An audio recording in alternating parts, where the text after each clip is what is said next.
What is up, everybody? Welcome to the Movies That Make You podcast, where movies are more than just entertainment, they're a catalyst for meaningful conversations. I'm Jonathan Sprang, and I go by Sprang. And most weeks, we dive into movies to watch in preparation for the new releases hitting theaters. But we don't stop there. We explore the morals, the deeper ideas, and the life lessons that these films have to offer. This week's episode, we are talking about Lion King and Lion King, the live action remake, along with a bunch of other Disney remakes in all preparation for Mufasa that drops this Friday. The boys join me, and we have a lot of fun having this conversation and speaking like Rocky because we're in the middle of watching the Rocky movies. Hope you enjoy. You can follow our movie journey and join the conversation on Instagram at Movies That Make You, and check out our lists on Letterboxd at I Am Spring. You'll find the movies that make you laugh, the movies that make you cry, the movies that make you scream, and everything in between. We love hearing from you, so drop us a message and let us know what movies have made an impact on your life. Before we dive into this week's episode, here's a sneak peek of the next 4 weeks on the Movies That Make You podcast. Next week, we're gearing up for Nosferatu. This new iteration looks epic, and I am stoked. We're going to be speaking of Bram Stoker's Dracula, the original Nosferatu, which was the silent film. We're also going to touch on some of the director's films prior to this one, so we hope you'll join us for that discussion. The week after that, it's the last episode of the year, so we're going to be doing the best movies of 2024 with the boys. They're going to share with us which movies they saw this year that stood out at the top of the list. Not just the movies that came out this year. We're actually going to focus on the movies that we watched this year and which one stood out as their favorite. The episode after that is the first post of the new year. 2025 is here, and we'll be discussing our most anticipated films from all those that have been announced. It's going to be the boys and Kristen and I discussing that one. The week after that, we're going to be talking Paddington 1 and 2 in preparation for Paddington 3 that drops that Friday. Should be a fun time. These films are highly rated. Rotten Tomatoes has them way up. It was 100% on Rotten Tomatoes for a while. So both of the first two movies were great, and we're looking forward to the third one. Hope those episodes excite you. So without further ado, let's get to the podcast. We are back with another episode of the Movies That Make You podcast, and I am here with all the boys. Let's go ahead and sound off. I'm Sprang, and I'm the dad. I'm Connor, I'm 14. I'm Jacob, and I'm 14. I'm Colton, I'm 12. I'm Ezekiel, and I'm 11. And we are here to talk about a couple of things, one of which being Lion King, because Mufasa is coming out. So we're going to discuss the Lion King animated film and the live action and talk about a little bit of the differences. But then we're also going to touch on some of the other live action remakes that Disney has made, which ones we've seen, which ones we liked, and maybe any differences that come out in the conversation. So that should be a lot of fun. But before we do that, let's check in on everybody. Jacob, why don't you go first? What's going on with life? Well, we're at Thanksgiving break right now. That's the time we're recording this. So, not really too busy this break, but I don't know. It's been nice and relaxing. Nice. What was your favorite item on the Thanksgiving meal? I really liked the turkey. The turkey was good. And then I like stuffing. I wasn't too big of a fan of the stuffing that we had this year because there was raisins in it, but it was still good. Cool. Zeke, why don't you go next? My favorite item of the Thanksgiving meal was probably the rolls. Yeah, How many did you have? one. You just had one roll? Yeah, Kristen, my mom didn't let me get any more. Kristen didn't let me get any more. Connor, how many rolls did you have? I think I had 6. Yeah, so many rolls. But other than Thanksgiving dinner, how's life going, Zeke? Life is going pretty good, not gonna lie. Very good. All right, Connor, how about you? Why don't you go next? I want to say something about Thanksgiving. I wish somebody brought mac and cheese because I wanted mac and cheese and nobody brought mac and cheese. So yeah, but life's going good because I got a new old computer, which is pretty cool. Nice. Yeah. Did you have a favorite item from Thanksgiving dinner that we did have? The rolls. Nice. Colton, how about you? How's life? And then what's your favorite Thanksgiving meal or item that we had? Well, I just learned that I get very seasick or sick in the car. I didn't just learn that, but I get very sick in the car, which is not good. And the best thing there was easily the green beans. I had zero rolls, by the way. Very cool. Yeah, I really like the turkey as well. What's cool about that is it's the same recipe that I tried to make 2 years ago, but I don't have a smoker, so it didn't have that smokiness to it. So Uncle Kevin used it with his smoker and made it taste really good. So shout out to Kevin. Be sure to check out our Robin Williams podcast where Kevin joined. We talked all of Robin Williams films. So that was a lot of fun. Another thing about Thanksgiving break this year is we have been doing a focused movie watching on one set of movies. What's that? Rocky. Yeah, so we've watched the first 2 Rockies. We're going to be doing that episode.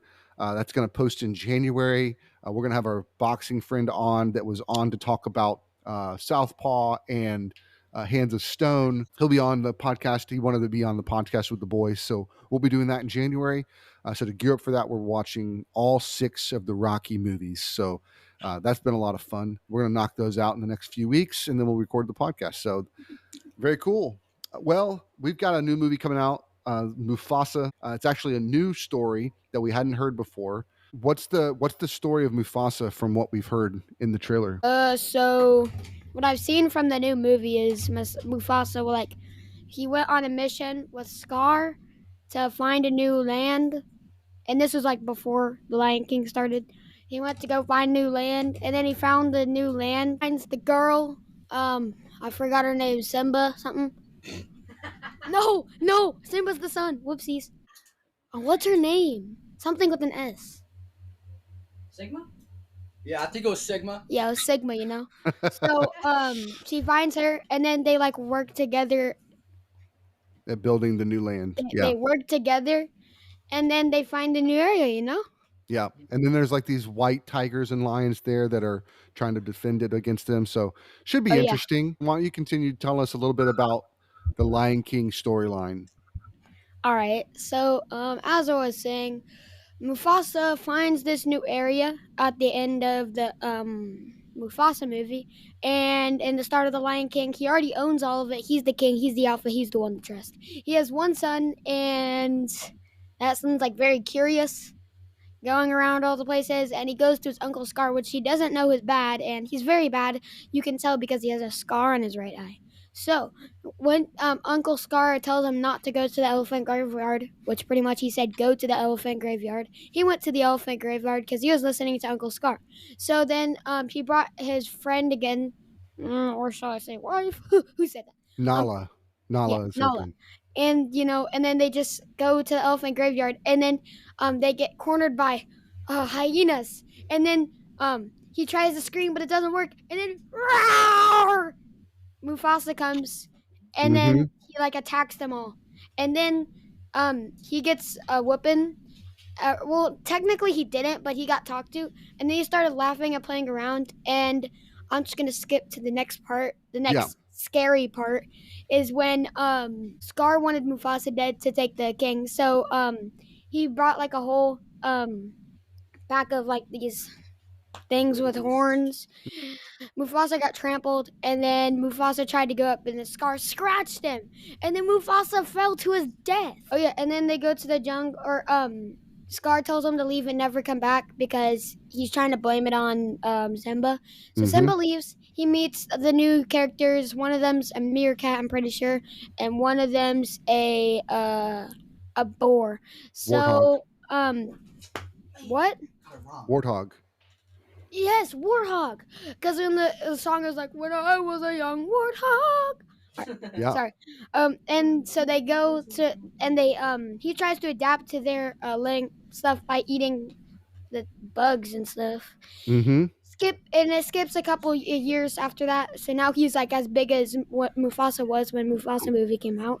And Nala comes, and so she's trying to hunt to find for food because back in the old area, when Scar was leading, he was eating all the stuff with the hyenas, so there was no food left. He wasn't containing a healthy balance. He's probably fat now. And, so he goes back there after a lot of fighting, and then he goes back there, and then he fights Scar, and he punches him in the face, and then Scar falls to his death, and then the hyenas find Scar, and then a tragedy happens. They eat Scar. And then I guess you could say the end there, but technically it wasn't because he's dated Nala, which I told you from the beginning, and they had one daughter, I think. Yep. Nice. The Very end, good. Yeah, good job, Colton. 10 stars. Cool. So, Jacob, tell us what is your so kind of taking both versions into account. We're going to talk about the differences a little bit later, but both versions, what would you say was your favorite kind of moment in the Lion King story? I really liked when Simba met the warthog and meerkat in the jungle. It's like, I don't know. I really like the two little guys. So that's Yeah, probably my cool. favorite part. Nice. Connor, what about you? The part where the dad came out of the skies and he was a cloud. Oh, 'Cause yes. all the stars look so good. Realistic. That's cool. Very cool. Zeke, what about you? Favorite part from Lion King? When Mr. Pig, said as soon as I fought, and then the meerkat was like, "Hey, not in front of the kids." Mhm. That made me bust a gut. Yes, that's one of those funny moments from the animated I'm version. guessing it's my turn now. Yeah. So I have two favorites. One where they sing the Hakuna Matata song, and the second one where the hyena called him fat, and then he started attacking everybody. Yes. And he said, I do not like to be body shamed. Yeah, that was good. Cool. Yeah. My favorite part from the movie, I think I'm agreeing with Connor. Like, I think that moment, because one of the key moments of this movie, or the key points of this movie, is that um, Simba thought that he was responsible for his father's death, and so he's living in shame his entire life. And then Rafiki finds him and tells him that you're not a failure. You're not what Scar said you are. Remember, and then his dad is like, remember who you are. Remember that you're the king. Remember that you're my son, and all that stuff. And I'm always going to be with you. So as a guy that lost his father when I was young, it really kind of meant a lot. It kind of reminded me of that I am, no matter what kind of mess ups I've made or mistakes I've made, that I don't have to forget who I am, and that I am who my father made me too. So pretty cool. What's some of the major differences you remember from the animated versus the live action? The live action one looked better. Oh, okay.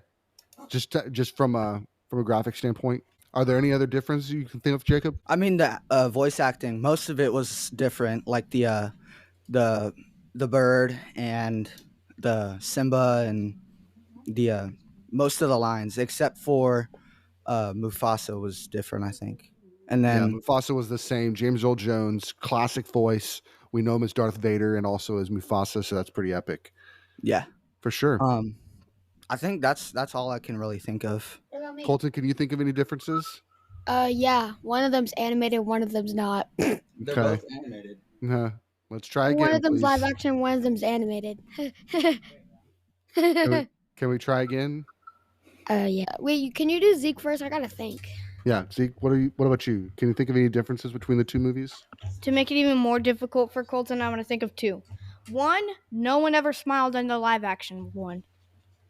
And then the second one is that the one who was the meerkat who was like, "Hey, not for the kids," did not stop the warthog, and he was like, "As soon as I fall, are you gonna stop me? No, you're disgusting." That is correct. So one of the other differences is that they added one new song, and it was Beyonce singing, and it was happening when Simba was running back to Pride Rock from the jungle. One other difference too was the way that the Rafiki found that Simba was alive was a little fur patch that was like picked up in the by the giraffe, ate it and then dumped it, and then the dung beetle pushed it.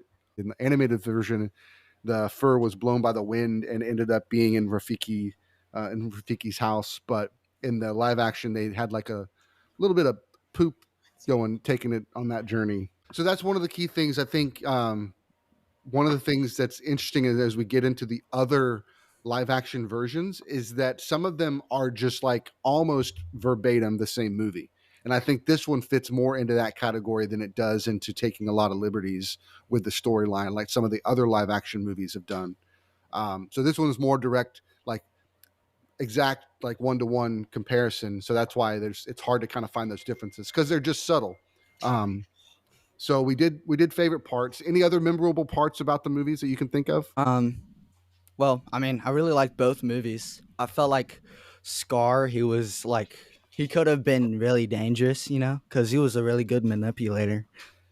So I'm glad that Simba kind of knocked him down. Well, Simba did, well, he knocked him down, and then the hyenas got to him. Yeah, for sure. Connor, anything else you like about the Lion King story? Either version? You got to get the mic. I'd say the hyenas in the live action look so much more scary. Gotcha. Yeah, they look kind of silly in the other one, for sure. And Whoopi Goldberg voiced one of them, so that was kind of fun. I think Cheech Marin voiced another one. So from the live action, sorry, the animated ones. Those are a couple of notable. Lots of really good actors in the live action one. Colton, can you think of any other parts that were stood out that you really liked about the Lion King Simba looked really weird. in the live action one? That's like a one thought. I don't know. He just looks different. Okay, You know? cool. Zeke, how about you? What do you like about the story itself? I feel like it was very moving, a very good relationship between father and son. I feel like Scar was a very good manipulator, and it was good that the hyenas and Simba teamed up and killed Scar.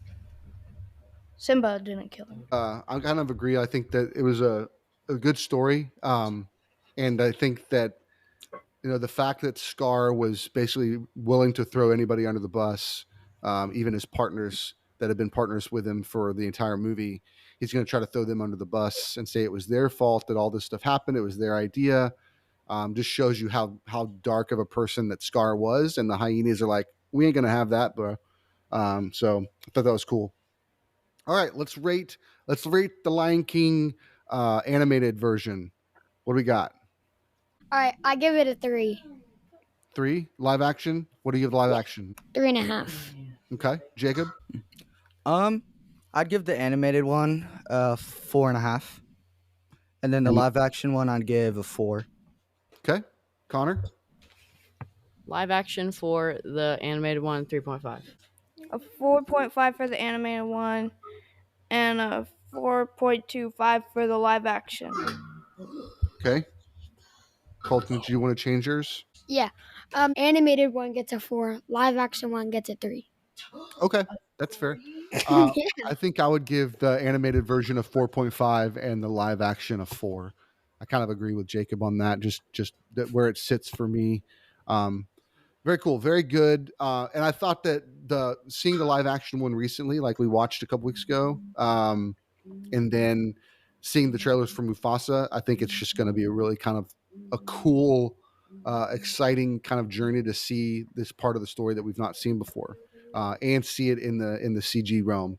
They did a lot of animated sequels and stuff like that, but I never paid attention to any of it because I didn't really pay attention to anything outside of the main theater release versions of those films. So very cool. All right, we're done with Lion King. So let's move on real quick to some of the other films. We just watched one last night, so let's start there. We just watched The Little Mermaid live action last night.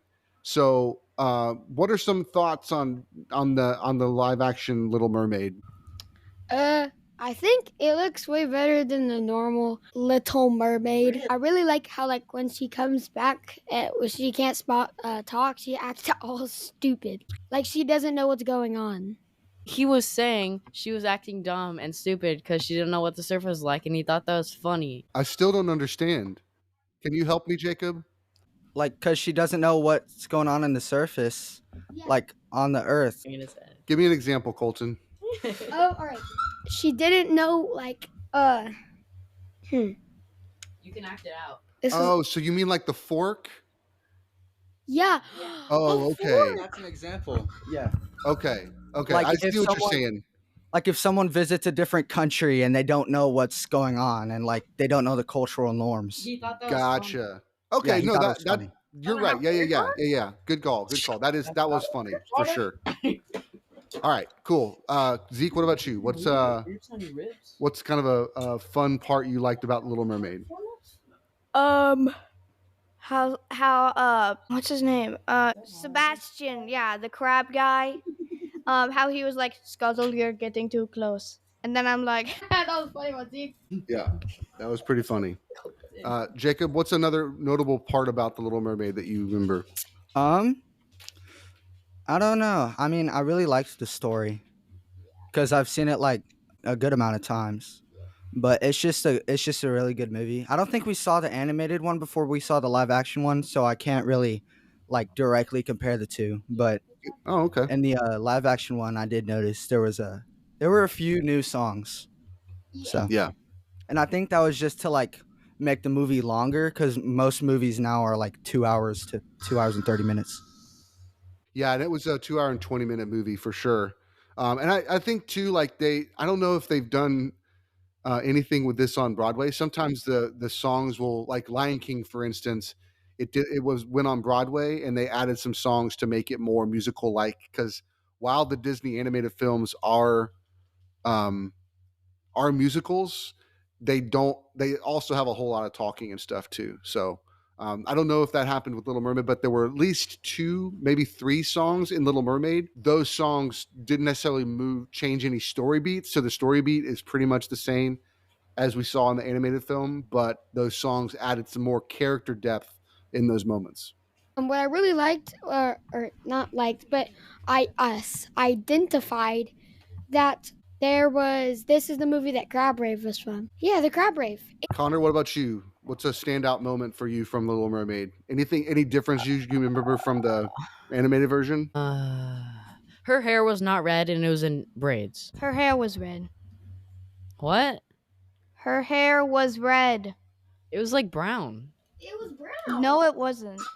It Yeah, wasn't. it was red in the. It was red. It was Yeah. It was red. Yes. Look. It just I could see it being kind of light, feeling like light brown, but it was kind of a dark red.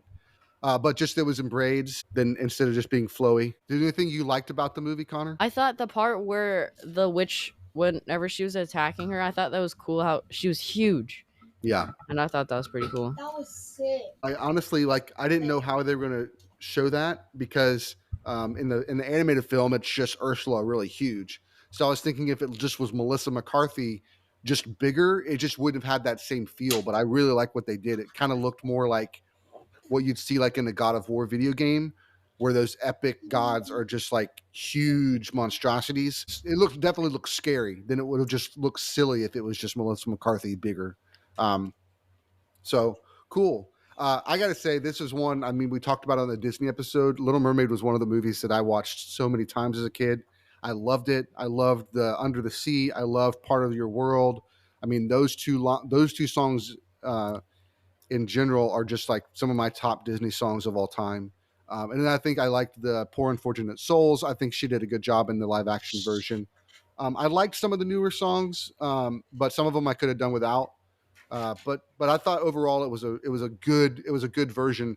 I do think it leans more into that kind of remake. They did have some extra songs. It really still stuck to the traditional Little Mermaid story that we're used to. And I think I want to have Zeke share. He had a couple of thoughts that I want to give him time to share these thoughts on what he saw in the Little Mermaid live action that are important.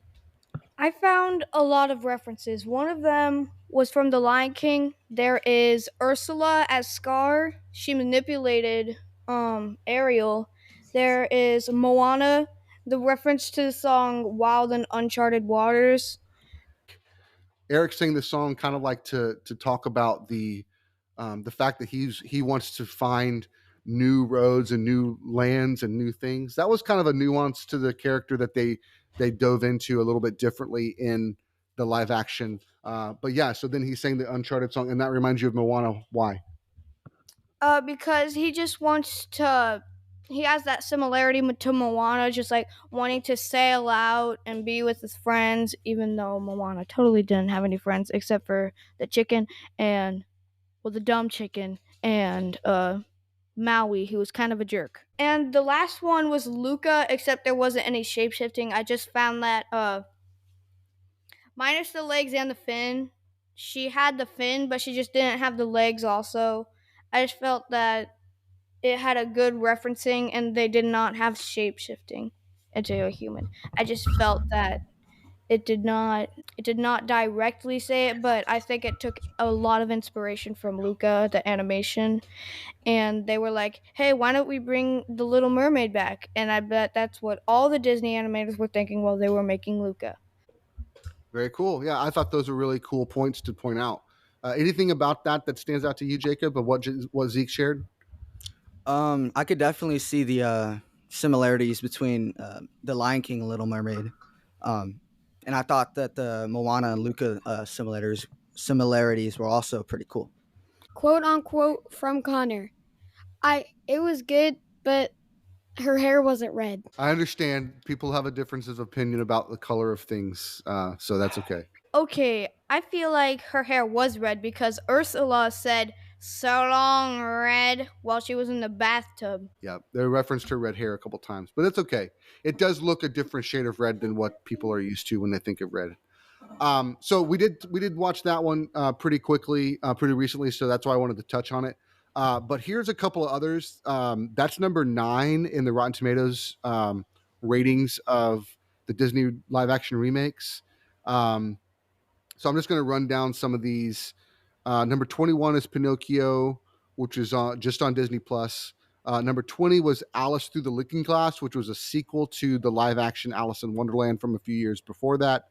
Number 19 is 102 Dalmatians. Number 18 is 101 Dalmatians. Those were from the 90s and had Glenn Close as Cruella de Vil. Number 17 is Maleficent, Mistress of Evil. That was the uh, is that the second Maleficent movie?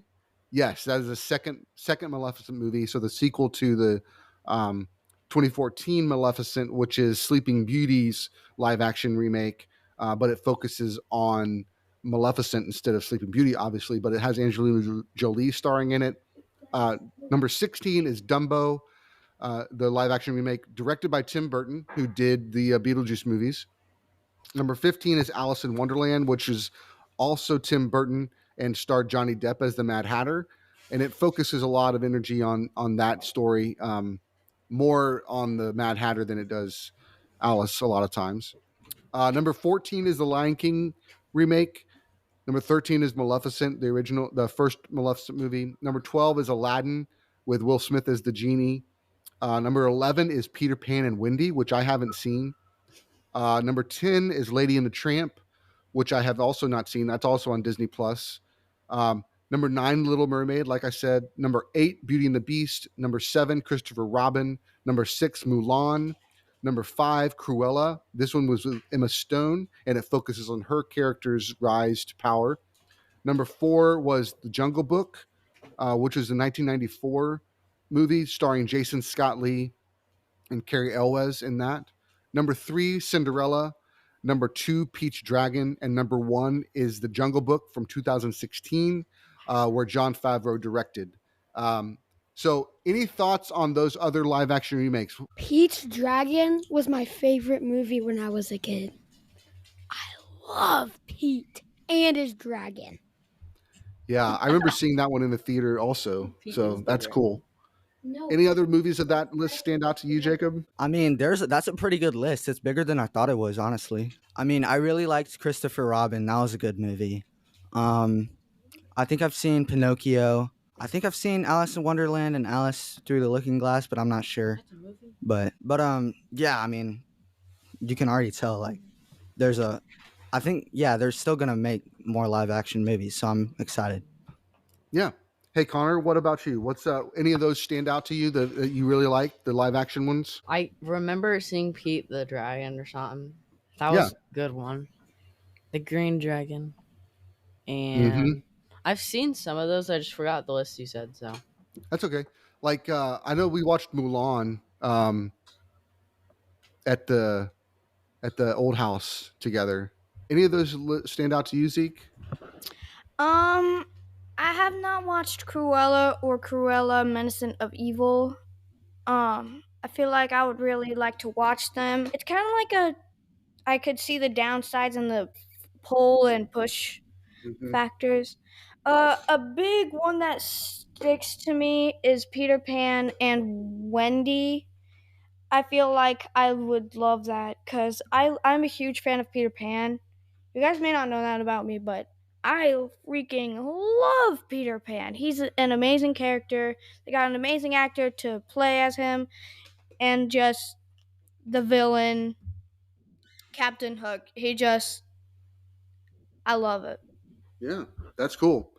Any other of these other movies stand out to anybody else? I know that Dumbo was one of the first movies we went to the theater and saw together, at least of the Disney movies. I remember going to see that with y'all. Do you remember that? Yeah, that was a good movie. It wasn't an exact remake, but it was pretty close. I think the ones that stand out to me as being these kind of one-offs are like Cinderella. It does hits a lot of the same beats, but it does a lot of different ideas than what the animated film did. Cruella, obviously, Maleficent, obviously, because they're focused on the other story than they are the Dalmatians.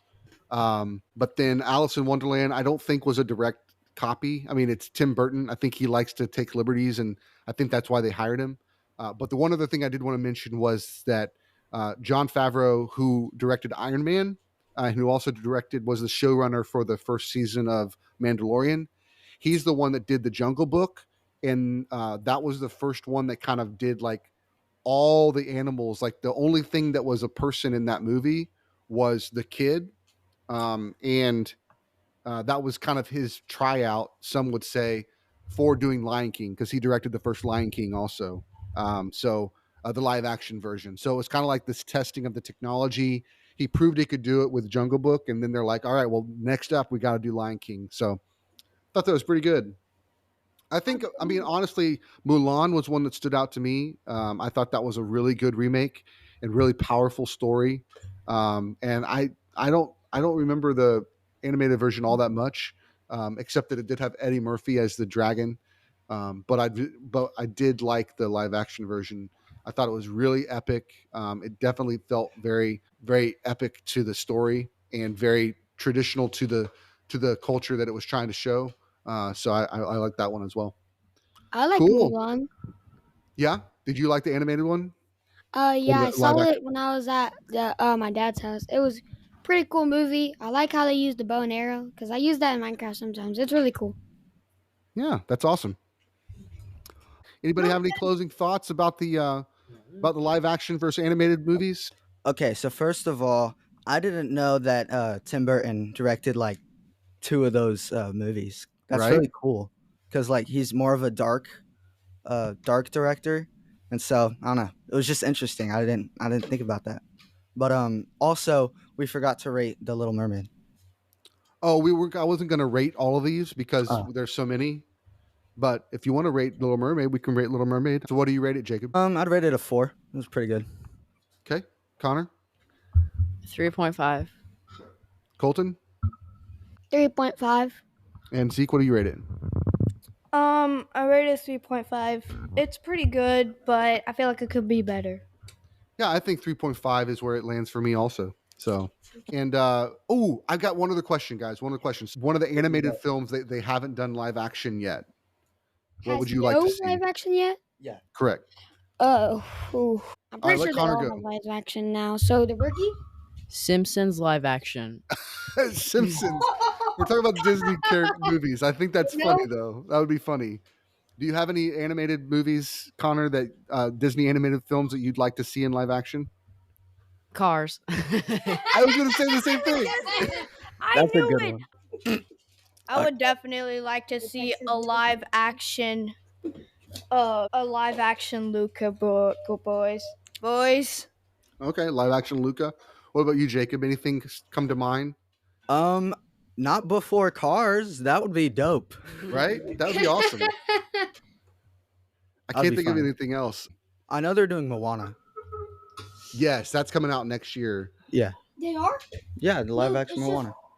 Which is Yeah, crazy next because they're doing They're doing Moana 2, and then right after that, they're doing Moana live action. yeah.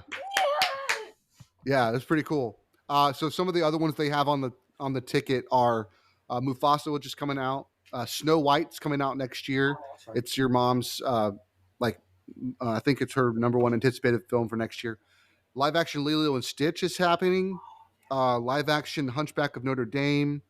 They're talking about a live action Aladdin 2, a live action Sword in the Stone, a live action Aristocrats, and a live action Hercules. So those are some of the ones that they're talking about doing. So I'd be down for Hercules. I think that would be cool. And Lilo and Stitch looks great. Stitch looks so realistic. Like he looks just like your toy from Disney, Jacob. It's pretty awesome. Cool. All right. Well, thank you so much, everybody, and thanks for being on the podcast, guys. You guys did awesome today. You know- Yeah, Mr. Krabs. You know. They call me Rocky. You know? You know.